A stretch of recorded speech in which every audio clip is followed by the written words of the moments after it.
We know when to start.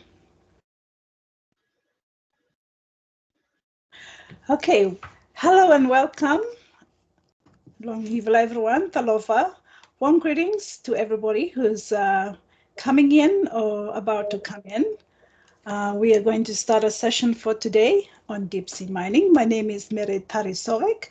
I am from the beautiful island nation of Vanuatu. And I'm truly delighted to welcome each and every one of you today. As someone who deeply is connected to the Pacific community, it fills my heart with joy to see us all come together for this very important conversation. I think it is a very important conversation to have, especially at this time. So today we're going to embark on a journey to explore the impact of deep sea mining on the Pacific and our precious environment. In fact, in this event, this is actually our we are launching a deep sea mining campaign. So if you do join us for this campaign, we promise that we'll sign you up and we will email you ways to do some action work. If you want to take an action, you can also write to Melanie Julie, who is the Minister of Foreign Affairs for Canada, and I believe Lucy is going to send out her email in the chat room. So today's topic is close to my heart, especially from the Pacific and everybody here who's attending. I'm sure you'll have joined to learn and share your thoughts as well. I'm honored to be part of this dialogue alongside our esteemed panelists. We have three amazing panelists actually today with us. So but before we begin, I want to express my heartfelt gratitude to everyone who has made this event possible, especially for Last Charity Port for their invaluable support that this event can actually be happening. And we also want to thank the Bishop University for supporting us in organizing this seminar. So let's approach this discussion with open mind, heart, and ready to learn and grow and make a positive difference in the world. So thank you for being here, and let's dive in. So without further ado, again, I want to welcome everyone. Thank you for those who are joining us, and thank you so much for joining us virtually for the seminar on deep sea mining. Before we start, I want to acknowledge that the PPP, or Pacific People's Partnership, is based on the unceded territory of the Wasanac, Sonics, and Esquimalt for First Nation. We know that decolonization is more than just a land acknowledgement, so we strive to embody this practice in all the work that we do. We also want to know that since this is a virtual event, all of us here are on different lands. Like me, I'm actually chiming in from Seattle, Washington, so we want to ask that you take a moment to reflect on the lands that are stewards on the lands who are you on right now and how you can help to support them. So today we'll be discussing deep sea mining and seabed mining with our three experts. Now I want to introduce our three experts to everybody. So Dr. Catherine Courmans is the PhD Research Coordinator and Asia Pacific Program Coordinator for Mining Watch Canada. She has written numerous articles about dangers of deep sea mining, what it does. Our next speaker is Minister Ralph Regenvanu, who is the Minister of Climate Change, Adaptation, Meteorology, and Geohazards, Energy, Environment, and Disaster Management for the beautiful island nation of Vanuatu. He was part of the group that put forward the Global Parliamentary Declaration calling for moratorium on deep sea mining and is a member of the Pacific Parliamentarians Alliance on Deep Sea Mining. And lastly, Dr. Keron Niles, a lecturer at the Institute of International Relations at the University of the West Indies.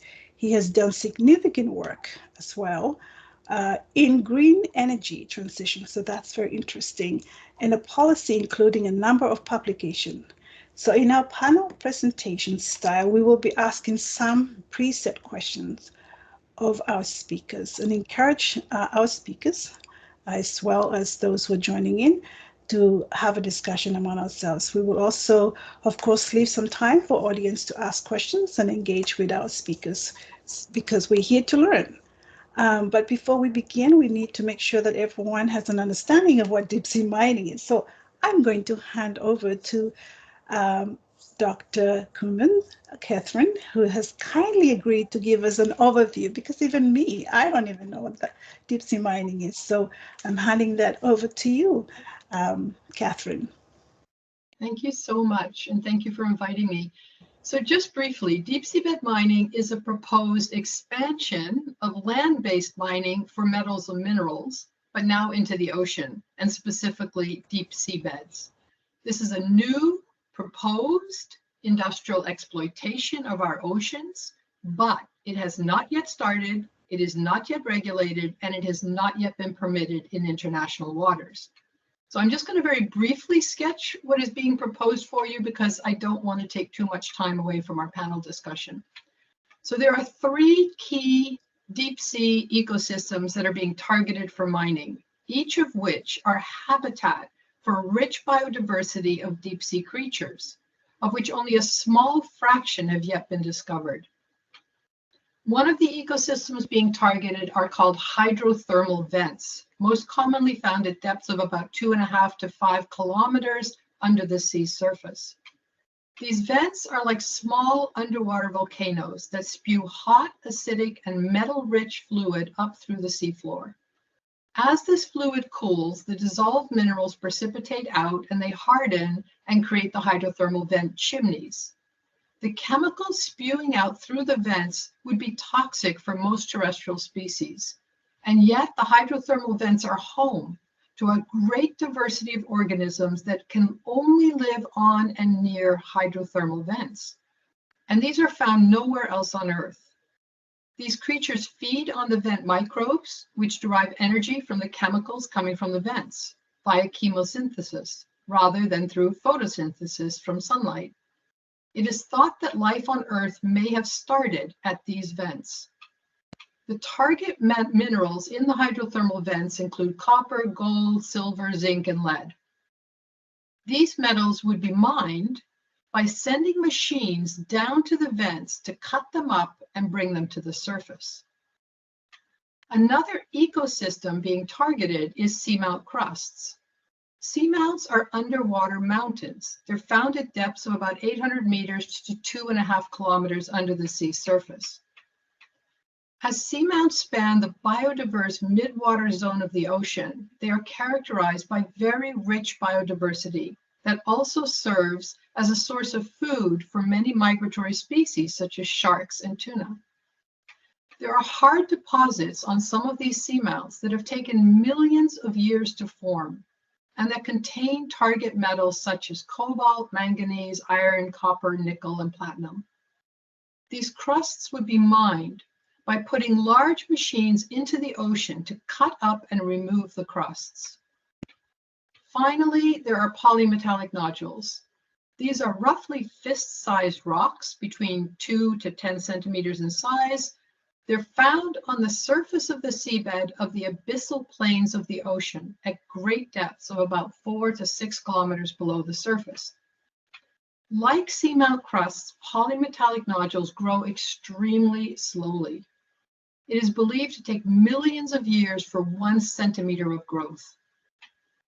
While it used to be believed that the abyssal plains of the ocean were devoid of life, it is now understood that polymetallic nodules are in fact critical habitat, as they host various microbes and a wide variety of quite incredible deep sea organisms. It is believed that some 50% of marine life at these depths relies on these nodules for their existence. The minerals being targeted in these nodules include nickel, cobalt, copper, manganese, and iron oxides.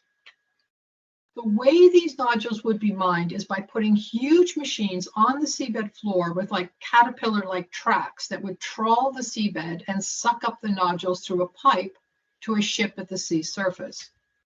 While trawling the seabed, these machines will kick up massive dust storms of fine seabed particles that will disperse and threaten deep sea life far beyond the mined area. Furthermore, the fine particles that get sucked up to the ship with the nodules will be piped back down into the ocean and released in the biodiverse midwater zone. Recent modeling shows that in just 7 days of mining, seabed sediment plumes could spread up to 200 kilometers from the mining site. And in just 30 days, sediments from the midwater plume from one of the current mining concessions in the Pacific would reach the territorial waters of Hawaii and Kiribati. Finally, individual countries have the right to permit seabed mining exploration and exploitation in their own territorial waters. But permits in international waters have to be granted by an agency called the International Seabed Authority, which is based in Jamaica. The ISA is pushing to finish mining regulations and start permitting mining as early as 2025. I'll leave it here, and I'm sure we'll cover far more issues in the panel discussion. Thank you so much, Catherine. That was a very enlightening introduction to what, the impact of deep sea mining is. It's a lot to think about. And I'm glad that we have this time, a webinar, to talk more. And I'm sure a lot of our attendees will have a lot of questions. So now I will direct question to one of you, and I encourage would encourage you to add on to what other speakers have already said, or whatever that they have commented on or about their presentation. So my first question, I think I would like to address to Minister Ralph Regenvanu. He has been involved a lot with the climate initiative for that we know of, and Vanuatu has been very instrumental in that. So, Minister, what is the biggest challenge that you see when it comes to addressing deep sea mining? Thank you, Mary, and thank you for having me on this panel. The biggest challenge is the lack of knowledge about this topic, the lack of proper governance in decision-making, proper consultation. I mean, the way we make decisions about things like this. And also, obviously, that reflects on the international governance structure we have now for proving any exploitation of the seabed, which is the International Seabed Authority. So we have an international governance structure that isn't fit for purpose and doesn't respond to necessarily science. And we see that with climate change, obviously. Climate change is the great area where we know what the science is, we know what the science tells us to do, and the international governance structures we have don't allow us to do what the science tells us we need to do.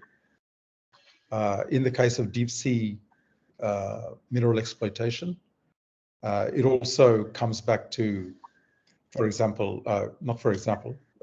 the instance of the state governance structures we have in the Pacific Islands, for example.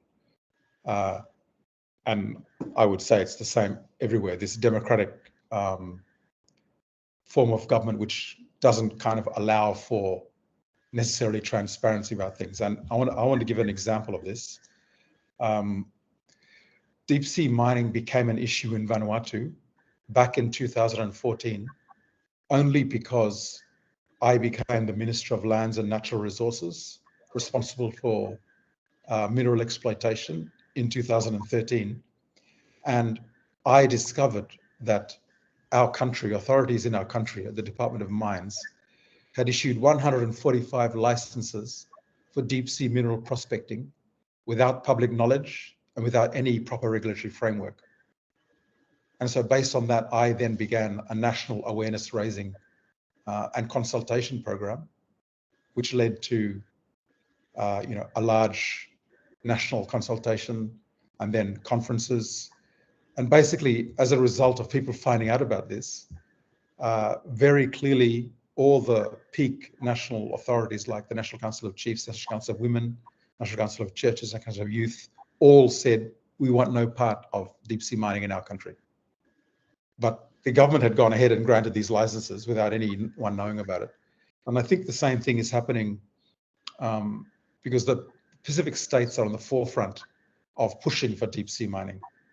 There are those of us like Vanuatu Fiji, Samoa, Solomons, Tuvalu, and so on, who are all pushing for a moratorium, a global moratorium, at least a Pacific-wide moratorium on deep sea mining.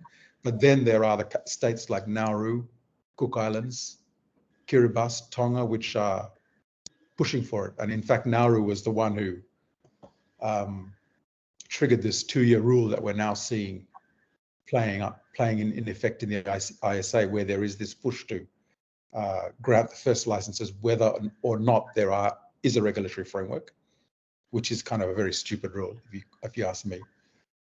But I think the same thing is happening in those states, is that we have the companies that are interested, and obviously they're only in it to make profits. They're not interested in ecological preservation or the future of the planet or humanity, pushing these state structures we have in the Pacific and getting certain people on board to push certain agendas that not necessarily the people of the Pacific want. And I know civil society in the Pacific has been very clear that they don't want deep sea mining. And that brings me back to the essence of the problem. You know, there's structures for accountability and governance and decision making that don't necessarily respond to what people actually want. And then there is a general lack of knowledge and awareness, and certain agendas being pushed, and it's very hard to get good information. And that's one of the reasons why this issue is rolling along. Thank you so much. Catherine, do you want to add to that? I guess the next question is actually addressed to you as well, Catherine. Now, why is there a call for moratorium? If you can expand as well on what Ralph has alluded to, has just explained to us.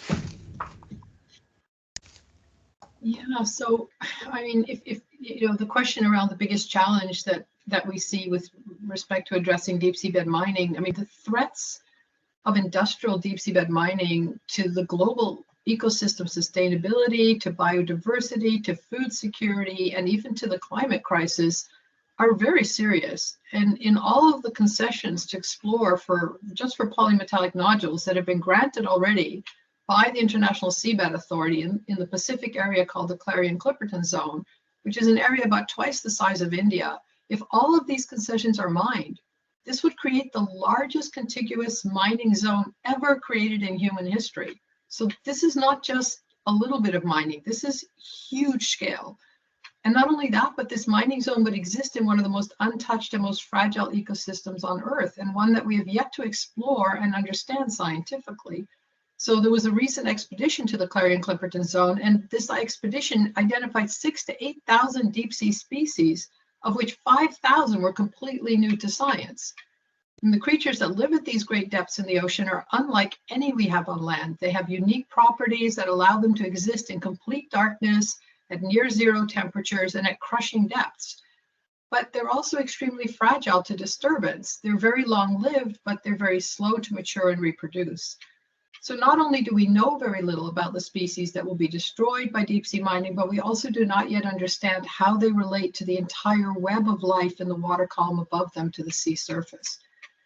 So the biggest challenges we face, and I think, you know, Honorable Ralph mentioned many of them, is we face in stopping deep seabed mining is that a lot of private companies and countries like Nauru and also others, they think they can make a lot of money by mining the seabed for its metals.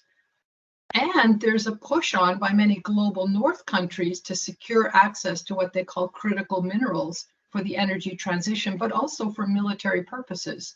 So, you know, there's a lot of challenges there. I don't know if you want me to discuss right away the push for a moratorium, or maybe pass it back to one of the other panelists. Yeah, if you can a little bit on that, that would be nice, and then we can pass it on to another panelist. Yeah.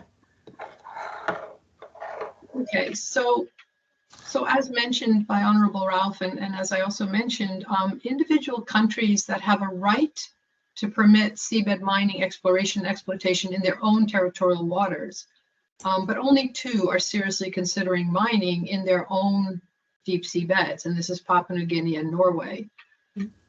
But many more national and subnational jurisdictions have already declared moratoriums or bans on deep seabed mining in their own waters, such as Portugal, France, Fiji, New South Wales, in Australia, Washington State, Oregon, California. I think Vanuatu is also included there. But the push to create regulations and allow mining permits for mining the seabed in international waters, called the Common Heritage of Humankind, is on now in earnest at the International Seabed Authority, which is based in Jamaica. And for all the reasons we mentioned in answering the first question, there's a global movement calling for a halt to seabed mining in international waters. So there are now 24 countries that have called on the International Seabed Authority to ban or implement a moratorium or a pause on the development of regulations and issue permits for deep seabed mining in international waters. And these countries are arguing that the risk in going ahead is far too great because we have not yet completed the necessary science to understand the ecosystems that will be destroyed and the consequences of that destruction for wider marine ecosystem sustainability, marine biodiversity, and carbon sequestration, among others. So the latter is gaining increasing focus as a number of recent scientific papers have demonstrated that the seabed is a source of carbon sequestration. And I'm quoting now from one paper that says that seafloor creatures extract carbon from the surrounding water to grow. And once they die, their shells and skeletons are buried in the ground of the ocean, permanently locking away much of the carbon that they contain. And by disturbing or destroying these habitats, deep sea mining and trawling could reduce the ocean's natural ability to remove carbon from the atmosphere and thereby act as a brake on climate change. So for all these reasons, for reasons of climate change, for reasons of biodiversity, for reasons of ocean health, many people around the world are calling for a moratorium. Well, thank you so much for explaining and going to more depth in that, and we totally understand and see why that is the case. So thank you so much, Catherine. My question to you, Dr. Neil, I think you're just joining us. It's wonderful to have you here. So knowing that we need metals and minerals for renewable energy transition, how can we facilitate a green energy transition while respecting the role that metals and minerals will play in it and avoiding the danger of deep sea mining? And so I guess, oh, hello there. Welcome.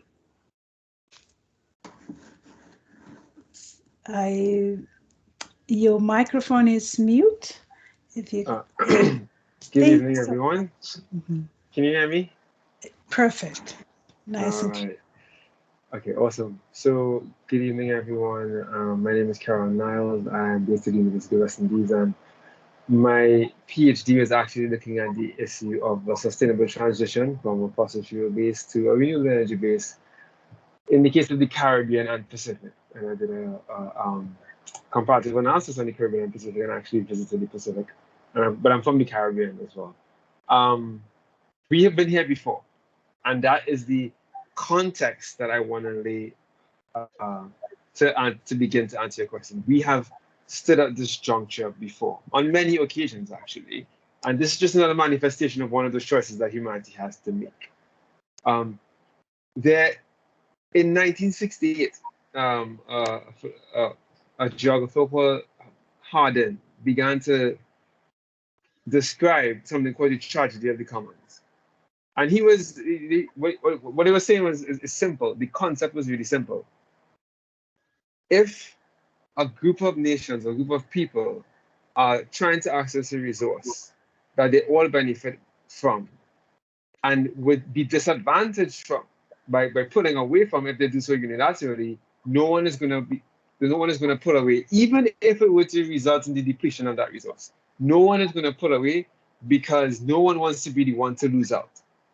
So if you take whales, like whaling for an example, if you say, oh, we're killing too many whales, unless countries can actually come together and agree on how many whales should we kill per year, if any, they're going to keep killing whales, even if it threatens the very existence of whales, because no one wants to be the one to sit back and watch other people make money.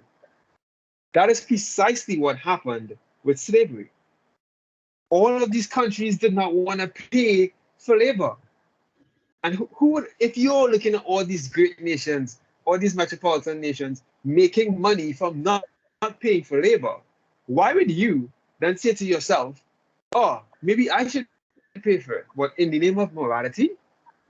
And I want to make this very, very clear. This is not like something that is way in the distance. My name is Keron Niles. Niles is the name of my great-great-great-great-grandfather's slave owner from Devon, England. You know, I keep the name as a reminder that we've been here before. Let's be very, very clear. If moral reasons and rationale did not stop people from owning people, it is not going to stop people from drilling for a chemical or from scraping the seabed. Let's be very, very clear about that. All right? The moral consequence has been more stark in the past, and it didn't stop anyone. So what I'm saying is that, first of all, we've been here before, right? The second thing that I think that is really critical for us to understand is precisely some of the dynamics that Catherine spoke about and the Honorable Minister spoke about. What they're showing you is that, listen, there is an opportunity here for a number of nations to make money. Any one nation that pulls out is going to feel like they're losing out of that opportunity.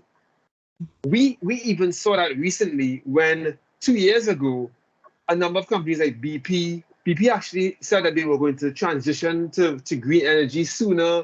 They were going to not just for oil and gas as much. And then Russia invaded Ukraine and oil and gas prices skyrocketed. And then BP, after a shareholders meeting, came and said, actually, we need to revise that. We need to go back and get some more oil, because they were watching their competitors like ExxonMobil and Chevron make super normal profits. So again, before I kind of really drill down into what we need to do, I just want to make sure that everybody's clear. This is not a new problem that we're facing, right? So how do we tackle issues that where we actually are asking persons to kind of forego making money, right? Which is what we're doing. Because the issue here, and by the way, the crux of the issue is one of sustainable transition. So just to be clear, just to make sure everybody's on the same page, when the Europeans arrived to the Caribbean, they needed to grow a certain amount of crops for commercial exploitation. But our tribes that were there were not accustomed to plantation labor. So they had to force them to do that. That and diseases killed 95% of the population of our indigenous population. So there's only 5% left today. Their solution to that was slavery. That's how Africans ended up there, as a solution to the decimation of the indigenous population, to work on the plantations.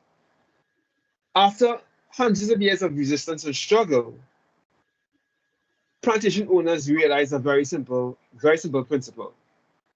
Machines do not revolt. And they do not need to be fed 3 times a day. They only need to be fed coal. And as a result, they decided, because of the Industrial Revolution, to transition from slave labor to coal. It wasn't because of humanitarian reasons. It wasn't just because of that, rather. It was because machines did not revolt, and it was far more efficient to use machines to transition. So they transitioned from slaves to machines that only need to be fed coal. And so the solution to slavery was coal-fed machines. And that solution has now led us to climate change. Because the coal that they fed those machines then grew and grew, and that led to a whole wider industrial revolution that was then fed by coal. And that's the situation that we're in now. So now the dynamic that we're facing is we are now looking at a possible solution to climate change that now is threatening to perpetuate yet another set of injustices upon future generations. Every time we've come up with a systemic change to a global problem, it's actually inflicted a much larger problem on another generation after. Mm-hmm. And so the real question about how do we transition to a green future, whereby we actually have sustainable energy. I just say these 2 things, or these 3 things, and then I'll close and see, and then we can have a discussion about it. Just these 3 things, these 3 guiding principles. Now, number 1, we need countries to think about energy conservation and energy efficiency and not just about getting more energy. Because it doesn't make any sense to get more energy that you're going to waste. So using energy efficiently is your first solution, right? And using less energy in the first place, which is what energy conservation is your first step. Now, once that step has been taken, so and there are steps involved in terms of energy audits, and there's a lot of work that can be done in terms of using energy that we have much more efficiently. So that's number one. Number two is really thinking through what a sustainable energy mix looks like for many of our nations and many of the largest economies in the world. And that's very, very clear. And part of the issue here is that when we did the modeling, so I went to university in New Zealand at Otago, and when we did the modeling to find out what would happen if the whole world tried to transition to solar energy, for example, we realized that we'd run out of silver. And then when we started to do a lot of the scaling to find out if the whole world's using wind, if the whole world's using solar, we begin to run out of metals, which brings us now this question of this mining for new sources. And the solution there is not rocket science, but it's not easy. There are two bodies that need to now step into the limelight, into much more greater focus for us to actually have a more fruitful discussion. There's something called the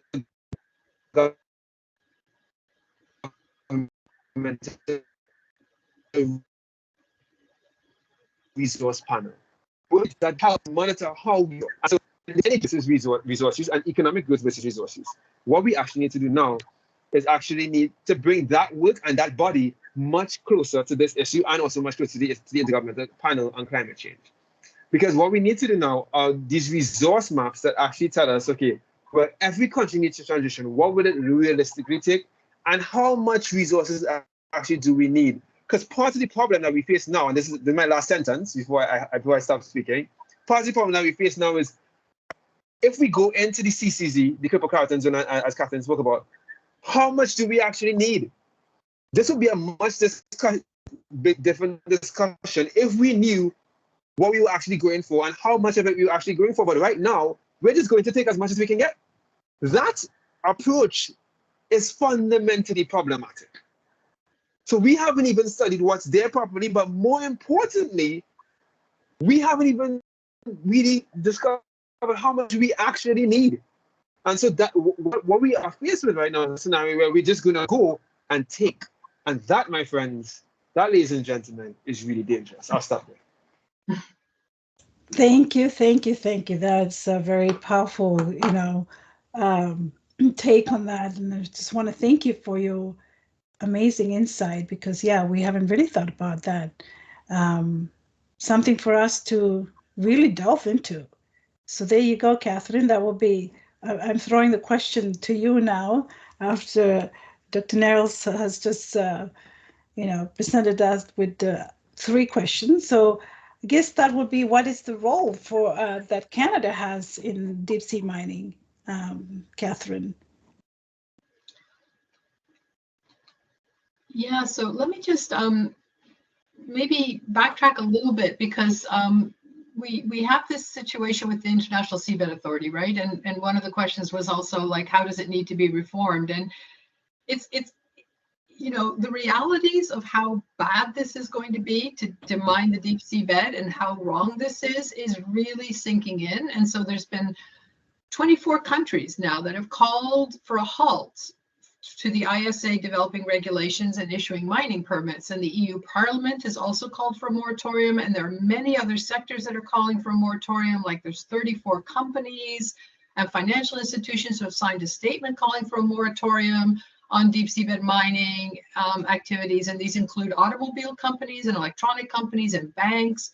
There's thousands of people represented by hundreds of non-governmental organizations around the world, at least 69 indigenous organizations, at least 750 leading marine scientists and policy experts from over 44 countries have voiced their concerns about deep seabed mining and are calling for a moratorium or a ban. That's just to name but a few. And so I think the question was, why is the ISA not listening? Like, why is the International Seabed Authority just plowing on ahead? And it's because this institution is a deeply problematic institution, and it has a conflicting mandate to both protect the environment of the international seabed and to permit its exploitation.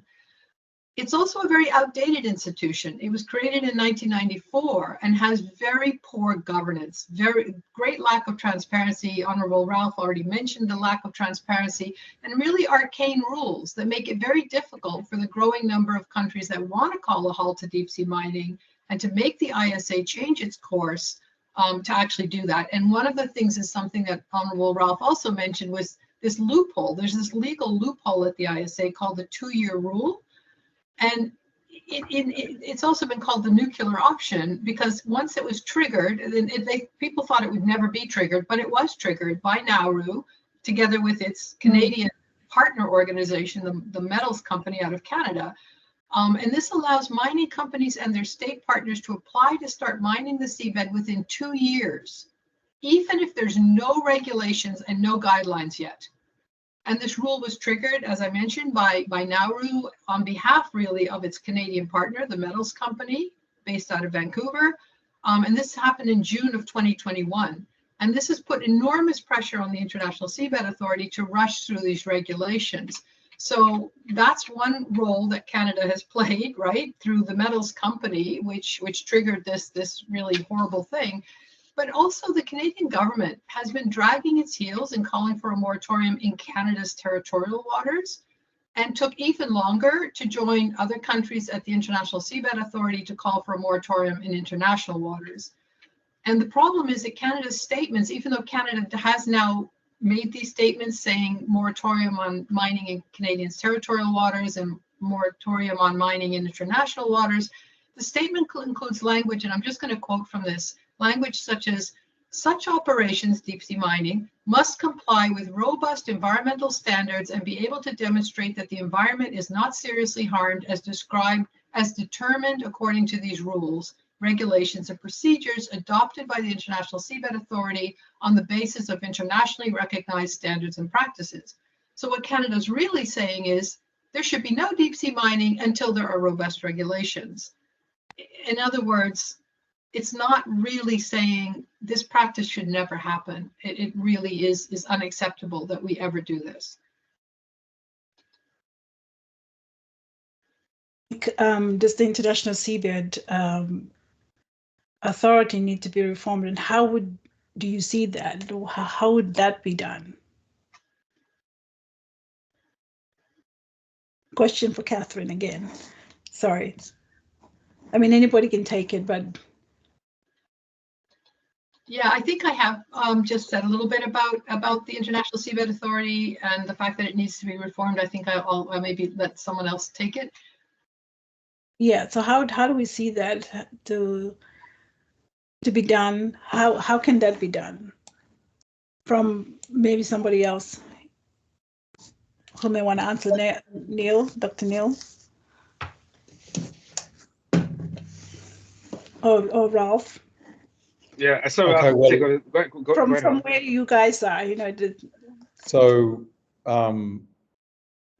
Vanuatu kind of, we're a tiny country. We don't have any resources, so we kind of never attended the ISA meetings, even though we're a member. But we have now started attending them because of this issue. And that's what we're trying to do. We're trying to get all countries to turn up and be proactive on this issue.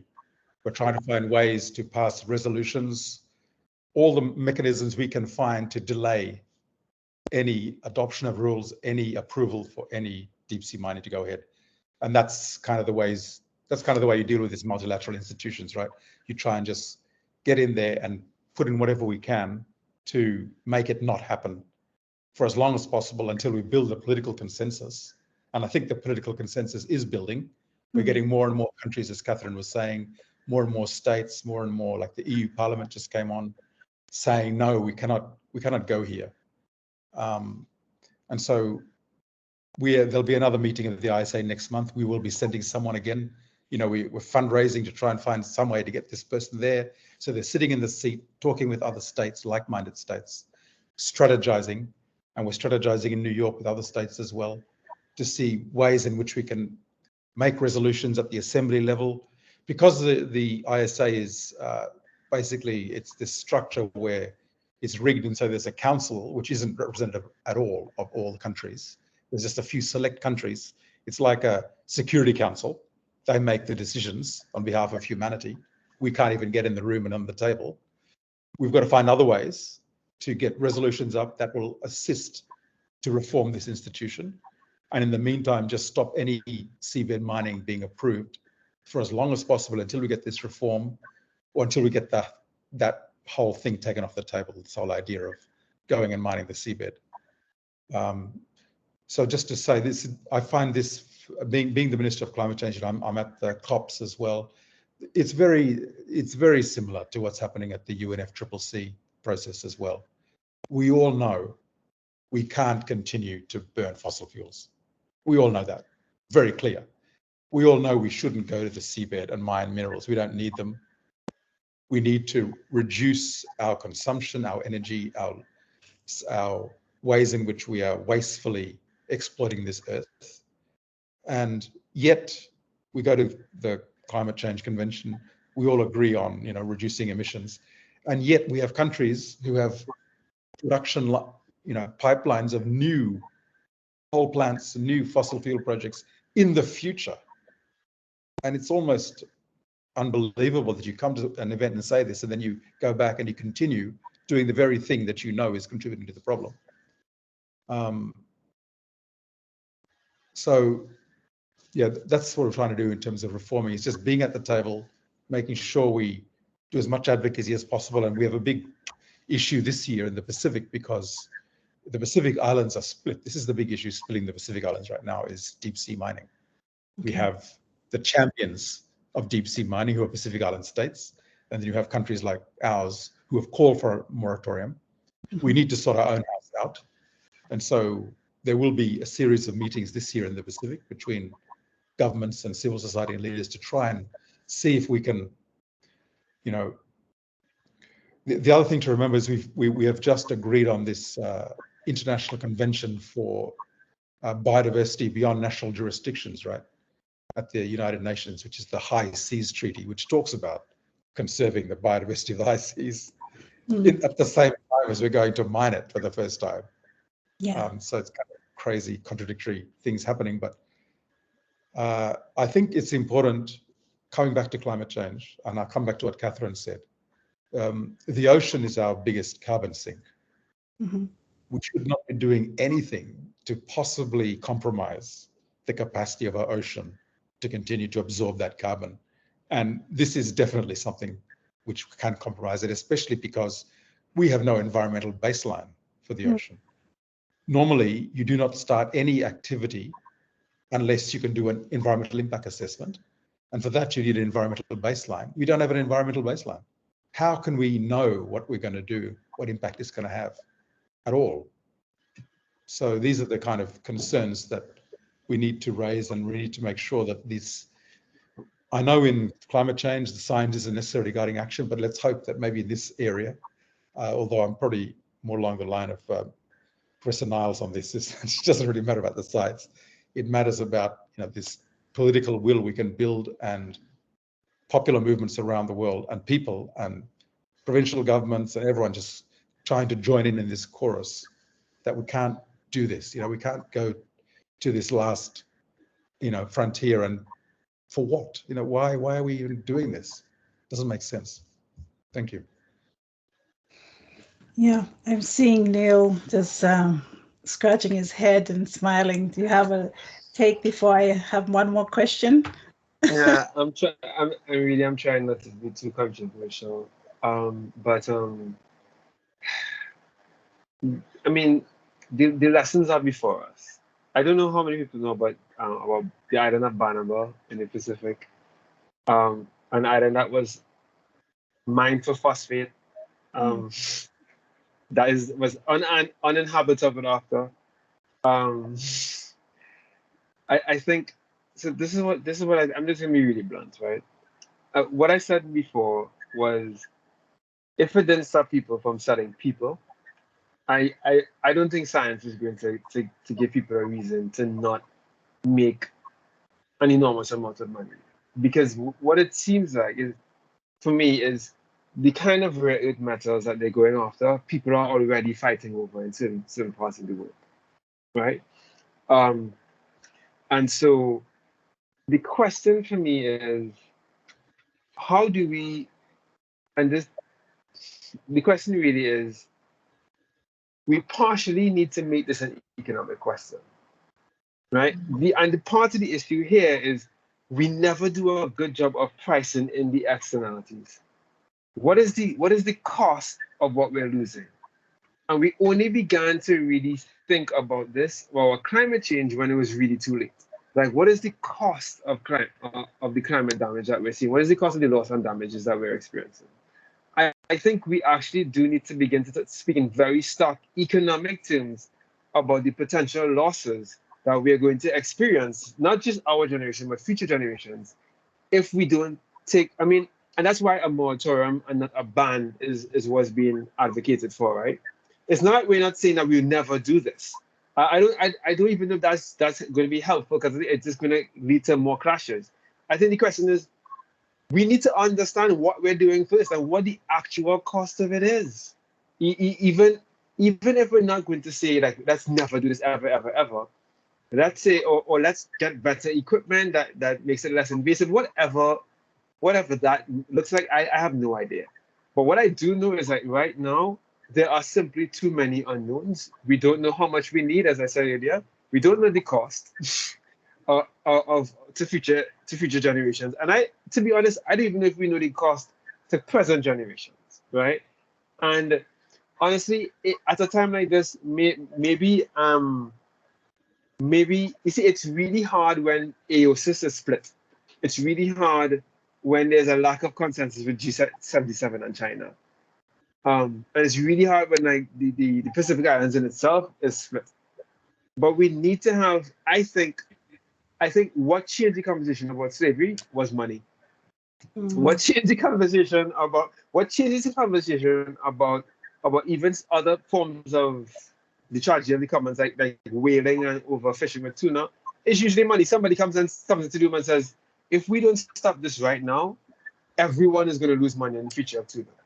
Right. You understand? And I feel like that is the question that those are some of the things that we might need to start posing to our brothers and sisters in Nauru, and not just politicians. We need to tell people, listen, there is a real economic cost to what we're doing right now. Right. So I hear you focusing on that economic questions and it's obvious that we don't really have the answers of it right now. So it's a lot to talk about, a lot to educate ourselves, pretty much. This is what we're doing here. PPP is starting this campaign so that we can come together and talk about this, and listening from the three of you, from a political, point of view, from research and science to environmental, possible solutions. I guess one last question, I think this is very open to whoever wants to answer. If the reform happens and regulation is created, is there a way to carry out deep sea mining? I know we don't want to say that, but like Nell said, there is no way that we will know that it might not happen. Can it be done in a just way? Open discussion for anybody, guests.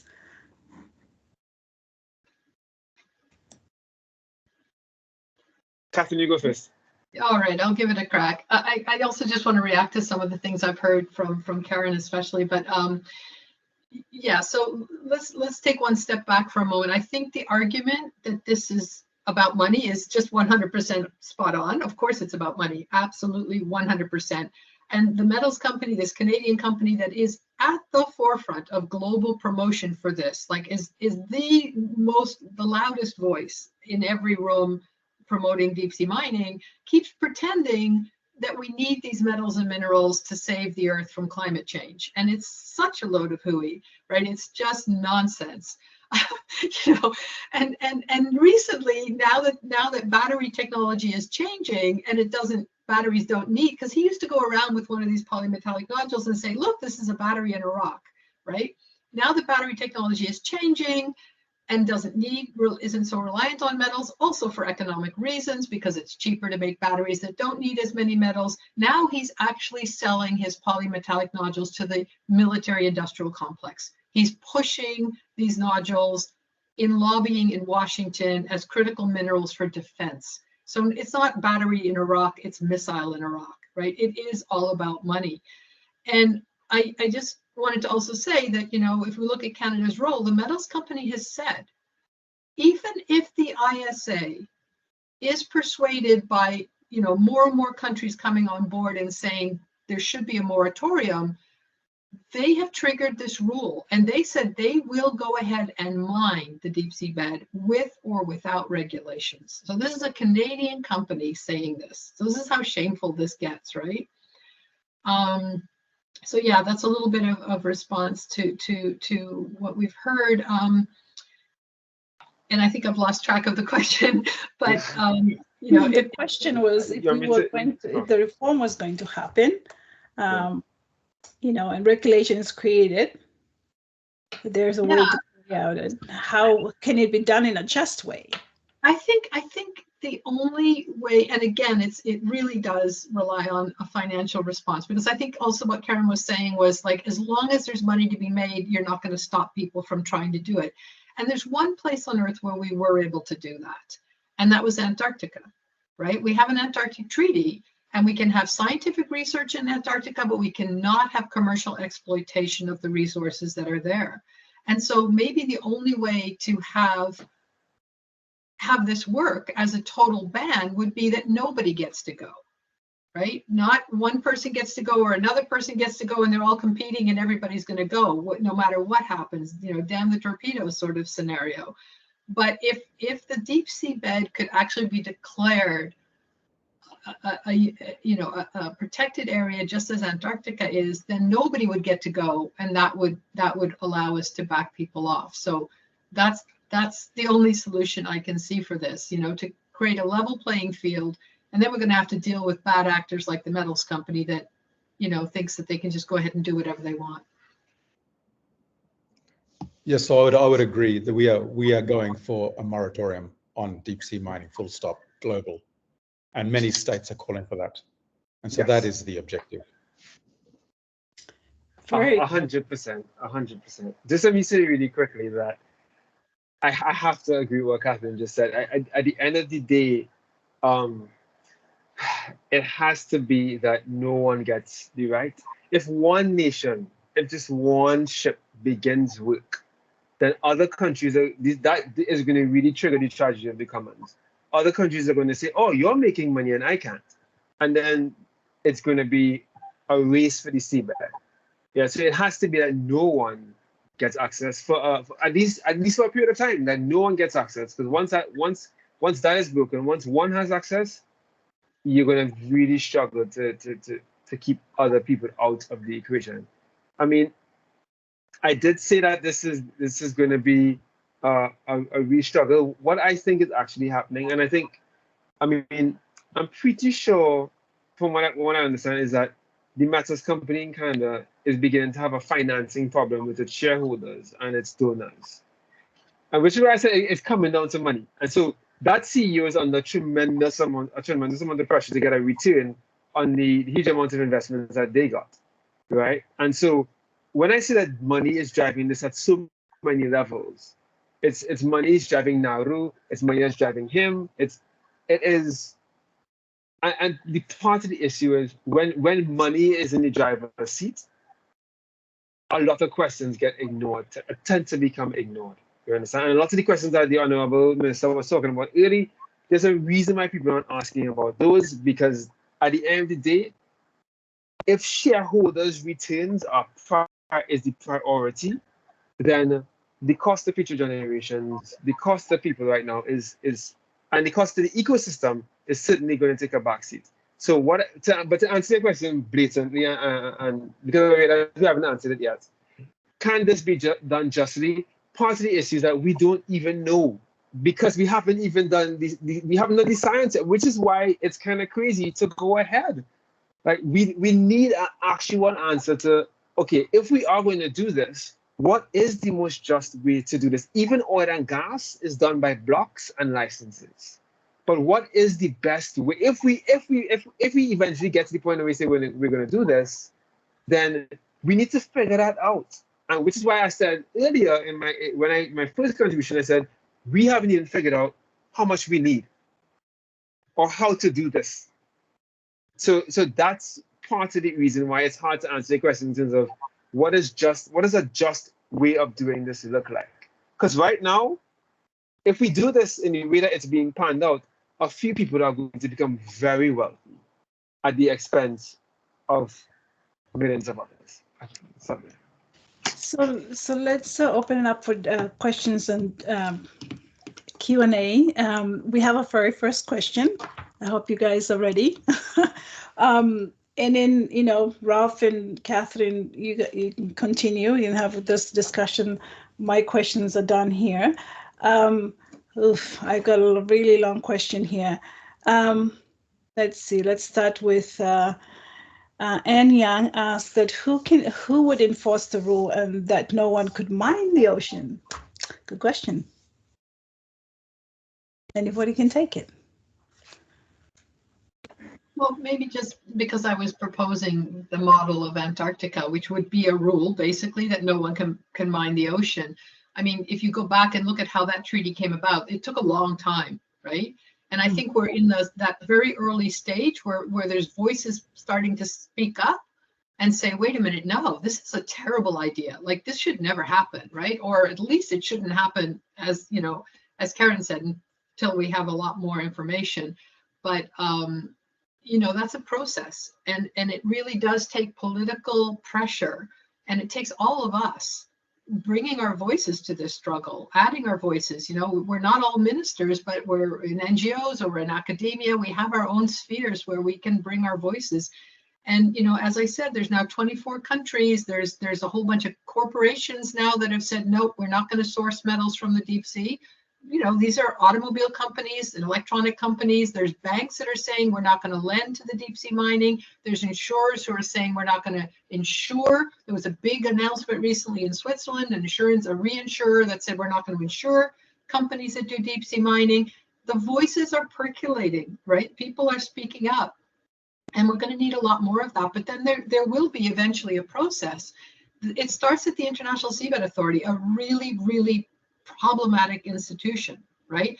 There has to be a discussion about the moratorium, and they're not even allowing the discussion to happen right now. So this is a big problem, right? And there's a lot of political pressure on that institution now to even just allow a discussion about a moratorium. Why would they do that? Why aren't they allowing it to have the discussions? Listen, a lot of this is politics, right? There are, of course, some countries that still want to go ahead, right? Because they think they're going to make money. That's a question mark. The economics of deep sea mining are not even really proven yet, whether you can make money. But then there's a Secretary General, and I'm just going to name him. Michael Lodge is the Secretary General of the International Seabed Authority. He is so pro deep sea mining. He is shutting down voices. He is keeping journalists out of the meetings. He is making NGOs stick to all kinds of rules. He's been shrinking the space of people who want to speak out about this with every meeting. It's really problematic. I mean, he's not acting as a governance person. He's acting as an advocate. And he's been on ships of the metals company's original name was Deep Green, and he went out on their ship. He's been promoting deep sea mining. So his role is very problematic, but then also the structures are problematic. And like Honorable Ralph was saying before, we have an assembly of 36 nations that has way more power than all the 186 nations that are there.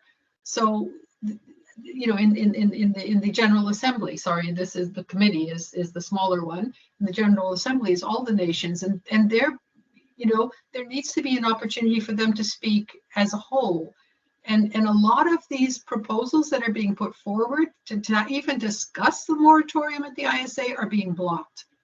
So, if we want to get to an Antarctic type treaty, we need to first at least allow a discussion in the very body that has all this power. Right. That makes perfect sense. Wow. Okay, so the question, this next question is from Shiva, and she wanted to address this question to Minister Ralph. Pacific Island met last year at the Pacific Islands Forum, and the Cook Islands PM took it as an opportunity to promote deep sea mining, and there was discussion at the forum that the Pacific needs to be united on the path forward to address this topic of deep sea mining. There was a PIF leaders series of meeting planned to discuss this. Is there concern on when it is as important meetings around the ICA is in March and June 2024? It will help to know so that the civic societies in the Pacific can mobilize together to push against this. Okay, so the short answer is there are no dates yet, but the mobilization should be happening right now because it could happen anytime. It's this year. Civil society in the Pacific needs to be mobilizing to get their leaders to not support or to lend their support to a moratorium. We don't know when the dates are though yet. They haven't been set. Okay, well, it's good to see that the Pacific people are aware and they want to do something about this. So our next question, I guess it's open up for discussion. This is from Ellie Johnson. Are there ways that someone living not in the Pacific could help or to speak up? Both. Oh, yeah. I can say that because I'm not living in the Pacific. I live in the Caribbean. I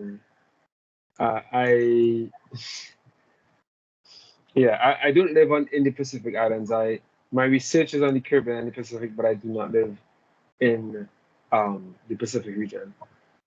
But as someone not living in the Pacific, can I just say a few things about this? My life has been enriched deeply by doing research in the Pacific region, and there's a lot of intersections between the Caribbean and the Pacific, particularly between Fiji and Trinidad and Tobago, because we share a governor that I did not know about before I actually started doing research. So the first thing is there is a lot of room for intellectual contributions to the region, right? And not just by going to Canadian universities. There's University of Samoa, there's National University of Samoa, there is the University of the South Pacific. There is a lot of room for, like, depending on what kind of contribution you are able to make, you can actually go to the Pacific and actually do research. There is a lot of scope for research, and it doesn't even need to be on the hardcore science of what we're talking about. There's need to research on new regulatory frameworks. We are going somewhere that we haven't really gone before. There's a need for research on economics, there's a need for research on the politics of it. And so you don't have to be a biologist or microbiologist to get involved, right? So that is one way. You could do that from Canada. You could do that from the Pacific itself. You know, you could go there for a few years and live and meet people and kind of really engross it, which to me was really helpful. Like, I found it very hard to do research on a place I'd never been to. So going to the Pacific was really helpful for me to actually begin to speak to people. And also, it's also helpful in terms of humbling yourself and learning. In the Pacific, there's a word called Tanaloa, into the sitting down with people and just shutting up and listening to other elders speak. That's very, very powerful. So yes, the short answer to your question, and I probably should have given a shorter answer, I apologize. But there is a lot you can do. Now, that's on the learning and contribution side, but there's also, of course, the activism. And we need a lot of ingenious activism right now, because we need to make a lot more noise about this issue. And I mean, there are two sides. There is this issue on its own, and its environmental impact, but there's also this issue as it relates to climate change, you know. And you see how this issue, as Catherine said before, was being posed as a solution. Before, because of what I said before, you can see why that's problematic. Yeah. So we need people to make a lot of noise about it. So there's a lot of scope for activism on this, and there's also room for you to get involved. But regardless of how you get involved, if you're not from the Pacific, you do need to center Pacific voices in the discussion. And I just want to encourage you to do that, right? Not to come in and take over the discussion, but to come in and contribute. But listen, All right. Yeah. Sorry. Thank you so much. And also, I just want to remind our viewers that keep an eye out for information that we will be sending out, PPP, this is kind of our first wave of campaign for this, to take action around deep sea mining. And we can also connect, people in the Pacific, like Catherine, also Keron, who's done work in this, New Zealand, which is how we got to be able to network with your people in New Zealand from the Pacific. So it is very important that whatever you do, make sure we send it around the Pacific Island people, because they live it every time, and this is affecting them, of course, also in the Caribbean as well. We get all these big cyclones and hurricanes and all of that. It's part of our life that we continue to deal with. So our next question, I guess, can we petition for a reform of the ISA? If we say we have signed petitions for a moratorium, but a big stumbling block is the ISA itself has been pointed out here. So can we petition for it? Not to criticize Cook Islands, but it's hard to understand why the government thinks of it to be beneficial economically. So what are the assessment that has been done to justify this? Open to the three of you.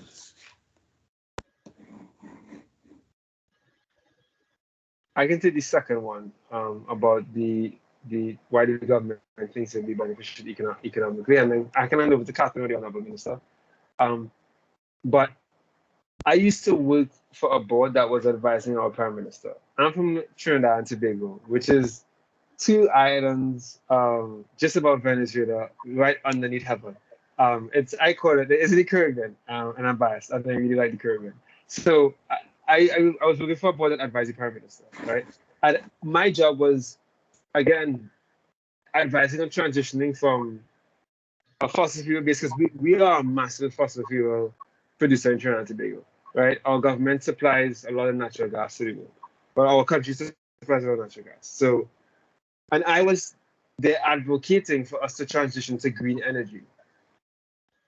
To answer your question very directly, and this is part of how I understood the power of money, it's actually really, really hard to lobby a government minister when they actually show you the checks deposited by these companies from their activities. I remember once arguing with a government minister about why they're supporting X, why they're supporting Y, and then they showed me a check with millions upon millions upon millions of US dollars, which is worth a lot in our economy. And he said, "Are you saying that I would say no to this?"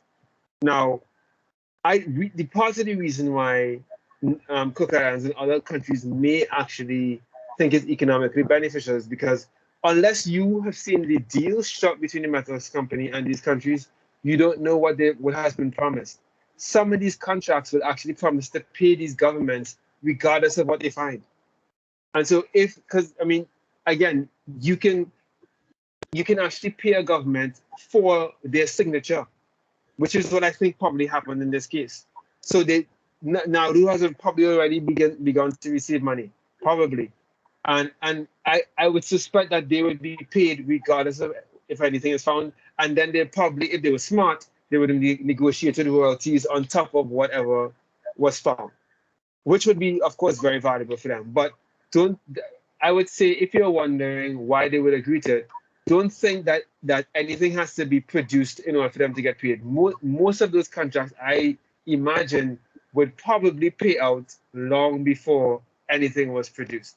And so, I'm not trying to sound very doom and gloom, but I just have to bring it back to money, because I think it actually is just why they support it is probably just a money thing.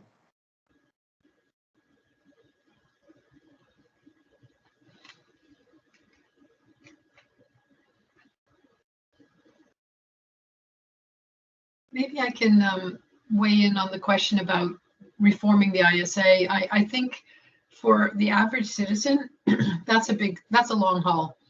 But the way the ISA is really made up of all these governments, right? And everyone who's on this webinar right now, and others who may hear about this later on, you all live in a government. You all live in a country. You all have a government.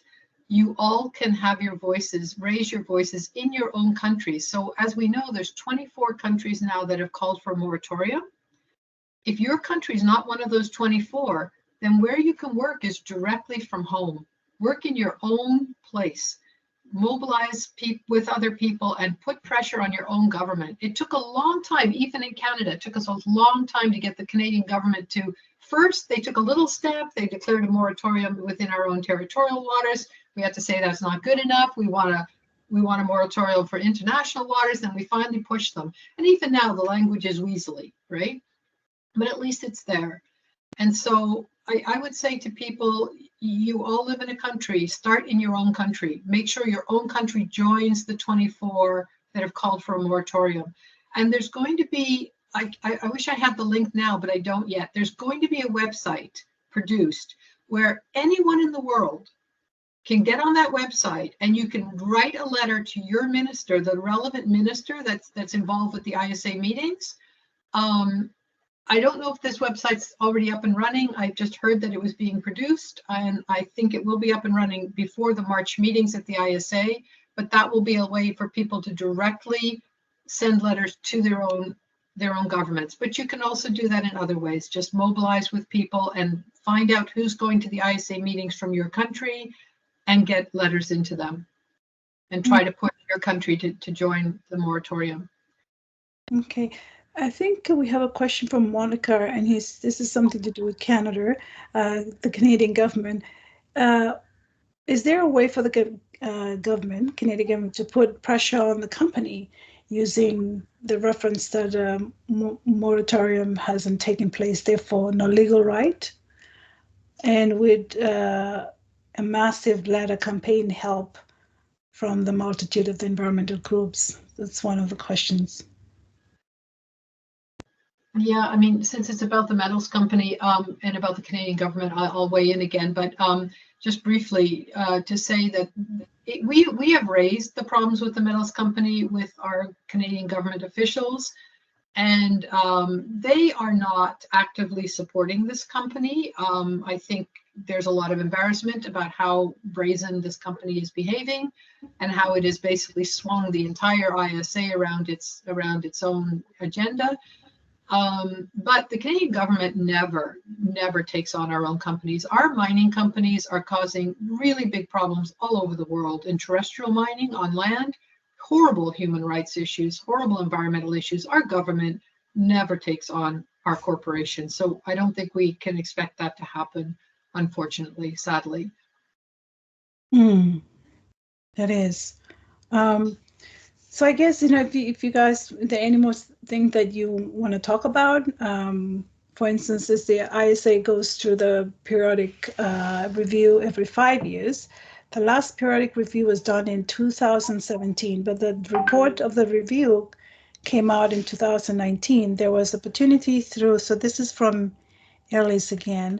Let's see, there was opportunities through the periodic review to call for institution reform. The ISA is currently due for review, and Germany has pushed at the last ICA Council in 2023 to have this periodic review this year. But we need to get ISA member states to call for reform through this periodic review process. Very good. Any comments on that? Maybe just a quick response. I love that question because it's another example, one that I wish I had thought of before myself, just to show how corrupt really the activities of the ISA are. So they're supposed to have every 5 years. There's supposed to be a review. This is in their own statutes, their own bylaws, their own rules, and the Secretary General and the others who have power within the ISA are just saying, nah, we're not going to do it. And that would be a critical place to try and create reform, but they're not even allowing the 5-year review to happen, which is crazy. So you have countries like Germany, saying, hey, hang on, we're supposed to do this. And then it just doesn't even get addressed. So it's another example of how particularly problematic this institution is. So Ralph, do you have any take on maybe a political view? Yeah, no, we I saw a comment by Phil McCabe up there, and I just want to thank the DSCC for the great work they're doing, informing us and keeping us networked as to how we can interact at the ISA. And basically, we will continue to be there working with these like-minded countries to find ways we can. I'll just repeat what I said, delay things, get this reform, find some way to get the political momentum to get this reform, because it's the only way it's going to happen. It's a states forum. At the same time, we're going to be working within the Pacific to get our governments. We've got half of them on side, or more than half. We need to get the others to also come on board. So just more work, more turning up to meetings, strategizing before them, continuing to maintain the strategy and building the coalitions to get that change that we want to see. Okay, so just before we wrap up, any last comment from everybody would be wonderful, and how people can, be in touch, get to know more about your work. Obviously, we will have information from PPP for those who are interested in joining in the campaign against deep sea mining. We will definitely send out email with the email address for the Minister in Canada. So I think, hang on, let's see here. There is a position building up in Norway, because it looks like Norway is ready and prepared. It might be the right country to start, which would harm the moratorium being made permanent.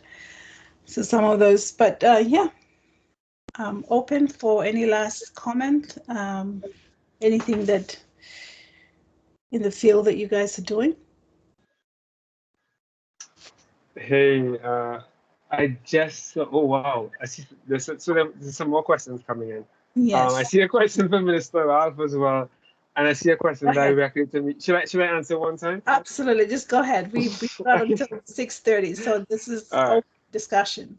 No problem. So just really quickly, there are two things here. And on the Norway question, if Norway goes ahead, it may actually be the one thing that might be positive about Norway going ahead is that we might actually now have evidence of what could go wrong. Because right now, if it goes on in international waters and it's probably, there's just so much ignorance and there's so much lack of data that it could just be really horrible.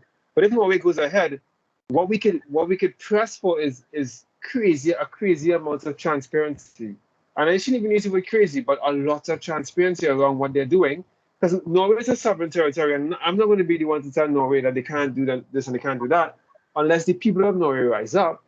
But if Norway goes ahead, we, the people of the world, can ask for a lot of transparency, because it's in the global interest to find out what went wrong, how much damage did it do, and then we can use that data to push for a moratorium until we actually, so it could actually work in your favor, depending on if it goes. And I'm just saying this if the Norway thing goes ahead.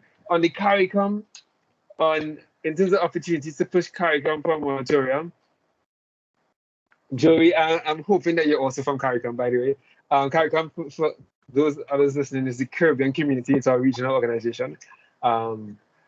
It is, yes, there are opportunities, but you also have to kind of appreciate that now a number of CARICOM states are also becoming very, very interested in extractive industries, and somewhat to our own detriment. So you see Guyana, Suriname, Belize, Trinidad and Tobago, even Barbados has licensing bids out for oil and gas. And so there's a lot of interest in extractive industries. Of course, we right now in Trinidad and Tobago are suffering through a massive oil spill. So it might actually be a good time to begin to talk about the negative impacts of some of these industries.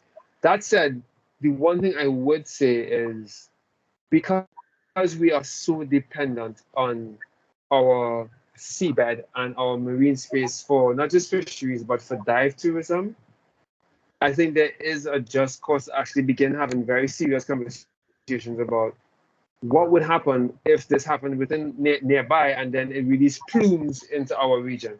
and it really affected dive tourism. If it did affect dive tourism, a lot of politicians would suddenly care a lot in the Caribbean. Because, but if you're from the Caribbean, you would know dive tourism and, well, the sea area and the seabed is a huge money maker for our region. So yes, there is scope to push for it and to talk about moratorium within the Caribbean. But I also need to, on the tourism side, certainly. That's what I notice that I'm talking to you in economic terms because I like to be realistic. And because I work in the Caribbean, and I have an idea of what are the pros and pushes, right? So on the tourism side, you might get a lot of support. But on the extractive industry side, which you see a lot more of now, you may get a bit of pushback. So it's knowing how to balance those two forces. All right, that's going to be very important. Thank you. Mr. Ralph Regenvanu, your question is, what are some specific avenues or forums that have been used in Vanuatu to implement public participation and education regarding deep sea mining and its potential impacts? I wish this question had come up earlier. So the government itself conducted consultations, so going around to different provincial centres and select communities just to talk about the issue, present the perspective from the Department of Mines, but also bringing along, we have a NGO group that's very active in advocating for awareness to stop deep sea mining. So bringing both sides of the story to the communities, getting workshops happening. And then, as we do in Vanuatu, at the end of it all, coming and doing a final validation workshop involving, the peak community organizations. And we've done that a few times now, like maybe 2 or 3 times. So just continue to try and keep it in the public arena. And there's some good work being done by an organization called Vanuatu Indigenous Land Defense Desk, which does a lot of this work and seeks funding from outside to continue to produce media materials and that sort of thing to keep it alive in the media. Mary, I'll answer that question, but I also have to leave now to go back to Parliament. So thank you all for having me. Thank you so much. I want to thank you. Yes. Thank you, Minister Ralph, for taking the time to join us today. It's been a pleasure. Mm-hmm. So we have about 2-3 minutes left. Catherine, I think we'll give the last word for you before we say goodbye. And it's been I just want to, before Catherine goes, I just want to thank you all for, wow, what a deep start of a discussion. For me, it's just like, I'm learning all these things I've never heard before. So thank you. Any last word? Yeah, maybe just again to go back to, anyone watching this, anyone who's here now or may be able to see the video later, we can all do a lot in our own places. So we certainly, with respect to deep seabed mining, we can absolutely find out, is your country one of the 24 that has called for a moratorium? If not, there's action to be taken, right? And then it's reaching out to like-minded people in your own country and putting that pressure on your government. That's one thing. The other thing is just that, this whole question about this constant push for mining, for new mining, both on land and now pushing into the sea. We only have one Earth. We can't mine our way out of the climate crisis. We can't, save the planet by destroying the planet through mining. We are going to have to actually stop at some point. We're going to have to draw a line. And there's things that each of us can do, right, in our own sphere. And it's looking at how we can use less metals in our own daily lives. And this is not easy, but it's something we can look at. And we can also push our governments to, look at sourcing the metals from other places, not from constantly new mines and raiding the earth, but looking at mining the landfills where there's a lot of metals, mining metals out of electronics where we have a lot of metals, pushing for battery technology that is less reliant on metals, so we can still have batteries for the energy transition, but we're not relying on mining, new mining. So there's a lot we can do in that area as well.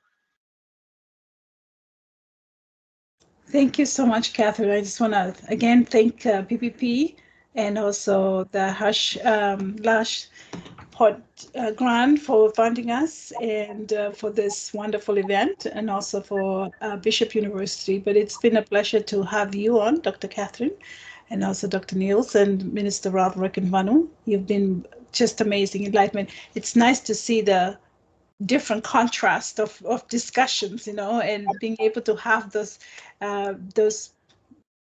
mind opening, things that you don't think about it.